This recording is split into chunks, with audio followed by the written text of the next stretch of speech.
Ya teman-teman, kembali lagi sama saya. Di sini saya akan mereview SSD yang dimana SSD NVMe AGI. Ini adalah SSD M.2 NVMe yang dimana dengan harga sangat murah sekali sih. Paling murah daripada brand lainnya kalau nggak salah. Harganya itu sekitar 510.000. Itu sangat murah sekali. Kalau kebanyakan itu harganya 550, 540, tapi ini 510.000. Kita akan tes apakah bagus atau tidak jika kita bandingkan dari segi suhunya, kecepatannya, bootingnya, dan juga yang lainnya. Transfer file juga. Di sini saya menggunakan ini ya, SSD-nya ini sudah saya buka sih ini ya. Boxnya isinya ini ya. Dan saya akan pasang ke sini ASRock B460M Pro 4. Dan dimana di sini kan sudah ada heatsink tambahan ya di bagian motherboardnya. Kita akan bandingkan dari segi tanpa heatsink tambahan dan juga menggunakan heatsink tambahan. Apakah pengaruh jauh atau tidak dari segi suhunya. Dan seperti ini aja untuk nih ya, untuk isinya. Kalau di sini isinya sudah kosong ya, tinggal ada tulisan buku manual atau apanya, aku juga kurang tahu sih, bahasanya juga kurang jelas. Jadinya saya ambil ini aja yang paling jelas sekali. Seperti ini bentuknya, Anda bisa lihat sendiri bentuknya seperti ini. Yang dimana simple, kurang lebih hampir sama seperti yang itu ya, Midas Force maupun yang Faro dari segi bentuknya, ya hampir sama lah. Cuma dikasih stiker aja. Dia tuh garansinya di sini 3 tahun tulisannya, nih 3 tahun.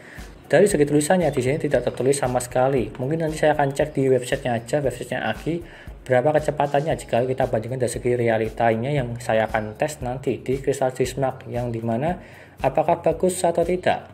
Seperti ini di bagian belakangnya itu seperti kayak garansi ya, cuma polosan aja sebenarnya, cuma dikasih stiker seperti ini aja. Jadinya ya nggak masalah karena juga tidak akan kelihatan di bagian motherboardnya nanti pada saat dipasang. Seperti ini aja untuk ya, untuk dibuka aja ya, sudah saya unboxing juga sih, cuma dibuka aja seperti ini, bentuknya seperti ini ya, nggak beda juga sih seperti SSD M.2 yang pada umumnya atau yang lainnya. Seperti ini simple bentuknya ya, dan seperti itu aja ya, nggak usah lama-lama sih, saya akan mereviewnya aja habis ini langsung, dan kita akan lanjut saja ke reviewnya. Yuk.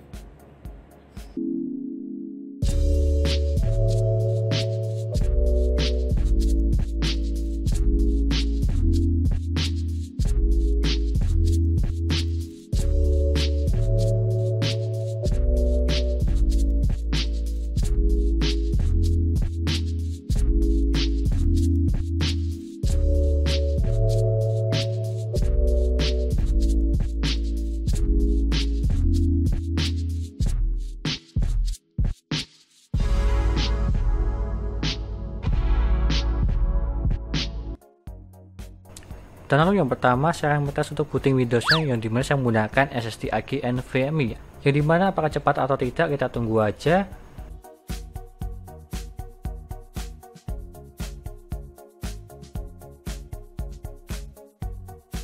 Dan dia mendapatkan 12 detik. Kalau menurutku ini cepat lah, standar SSD yang cepat, karena memang standarnya itu di bawah 15 detik. Kalau di bawah 15 detik itu cepat, apalagi di bawah 10 detik itu sangat cepat. Dan selanjutnya kita tes di HD sendiri untuk mengecek untuk kesehatan dan juga performanya dan juga suhunya, yang dimana performa dan juga kesehatannya dia itu 100% semua, dan notnya dia itu perfect. Kita lihat dari segi suhunya, yang dimana kita menggunakan tanpa heatsink dia itu mendapatkan 48 derajat. Kalau tanpa heatsink bisa dibilang panas lah, kalau yang inilah hampir menyentuh 50. Dan lalu jika lo ditambah dengan heatsink dari bawaan Mobo ASRock B460M Pro 4, dia itu mendapatkan 46 derajat, hanya turun 2 derajat. Jadinya ya masih terbilang panas lah kalau yang inilah. Kalau bisa tambah heatsink yang agak besaran ya, supaya lebih mendinginkan lah, bisa stabil di 40 itu sudah sangat cukup sih kalau menurutku. Jadinya kesimpulannya ini terbilang panas untuk SSD-nya. Ya cukup panas lah, yang penting tidak sampai ke tanda merah di HD Sentinel. Selanjutnya kita tes di Crystal Mark, yang dimana kita cek untuk kecepatannya. Untuk membacanya mendapatkan 1915 dan juga menulisnya 1196. Ini terbilang cukup tinggi kalau menurutku. Jika kita bandingkan dari segi websitenya maupun deskripsi dari segi tokonya, yang dimana membacanya dia itu up to 1992 dan juga menulisnya up to-nya 1221. Kita bandingkan dari segi membacanya, dia itu hanya terpaut tidak sampai 100 lah, tetapi dia itu masih di atas 1900, jadinya kurang lebih sama lah, bisa dibilang seperti itu dari segi membacanya. Dan lalu dari segi menulisnya dia itu juga kurang lebih juga sama.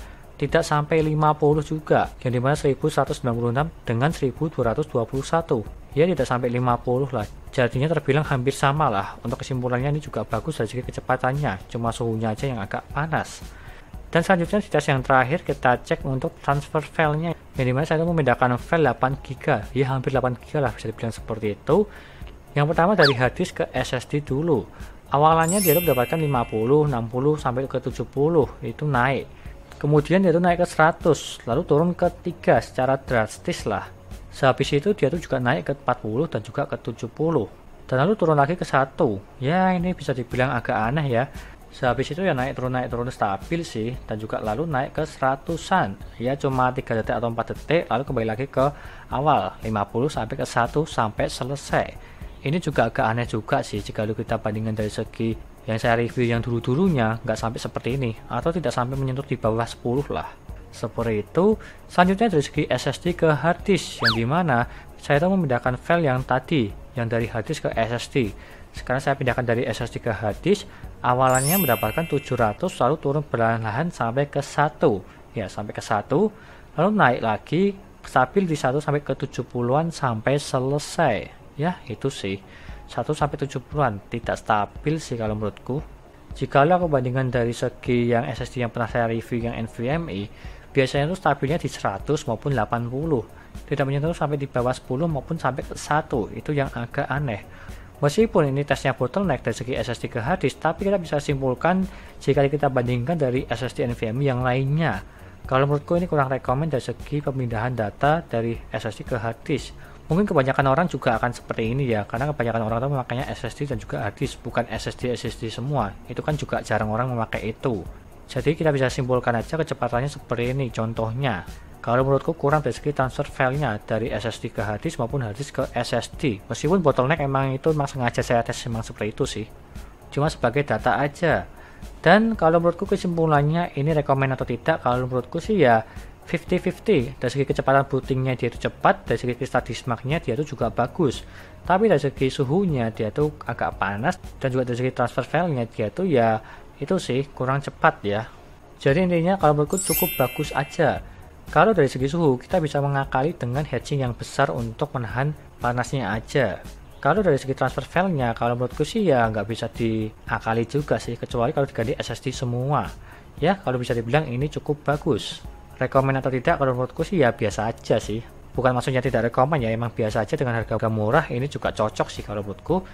Jadi seperti itu aja kesimpulan dari saya, semoga bermanfaat bagi kalian. Jika kalian ingin membeli SSD NVMe AGI ini silahkan sebagai referensi. Sekian dari saya, terima kasih sudah menonton dan juga jangan lupa like dan subscribe. Dan nantikan video lainnya mulai review beberapa PC seperti SSD, casing, hard disk dan juga yang lainnya. Terima kasih sudah menonton.